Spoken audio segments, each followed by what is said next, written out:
Ako ngayon, mahirap kasi na ganito na, ito na yung huling araw na makikita kita. Yung physical na katawan mo, ngayon ko na last na makikita. Pero alam ko naman na yung mga alaala mo mananatili. Pero mahirap pa rin kasi buong buhay ko nandyan ka.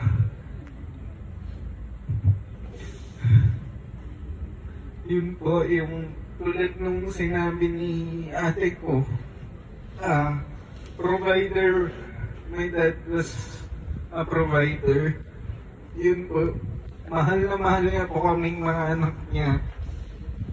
Binaby niya kami magmula nung baby kami hanggang ngayong matatanda na kami, hindi nagbago. Feel ko, ngayon po, ang masasabi ko na lang po na makukwit na masasabi, naalala kay daddy.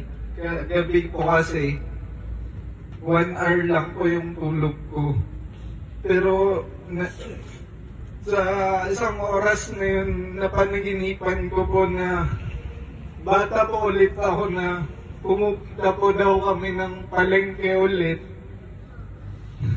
Tapos after niyang mamalengke, pinunta niya ako sa paborito niyang tindahan at binilan ulit ako ng Chucky. Kasi yun po lagi yung binibili niya noon. Ewan ko po bakit yun yung napanaginipan ko kanina. Pero yun yung maaalala ko sa'yo, Dad. Lagi mong binibigay lahat ng gusto ko magmula pagkabata hanggang ngayon. Kami pa rin yung iniisip mo. Nagsusorry ka last Christmas na wala kang may bigay. Pero hindi mo lang alam, binigay mo na lahat.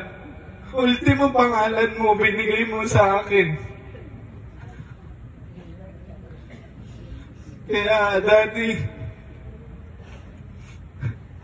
ito man yung huli na makakasama kita dito, pero alam kong lagi kitang kasama. Lagi mo lang uli gawin yung lagi mong ginagawa na isigaw mo yung pangalan ko na lagi mo lang akong ganunin. Kasi alam kong makakailangan ko yun nga, lalo na ngayon. Mamimiss ko yung pagsisigaw mo ng JR, bunso. Kaya, alam ko, masaya ka na dyan. At wala nang paghihirap. Tapos na ang paghihirap mo dito, tapos na ang pagod mo. Kaya, hanggang sa muli, Daddy. Thank you po sa lahat.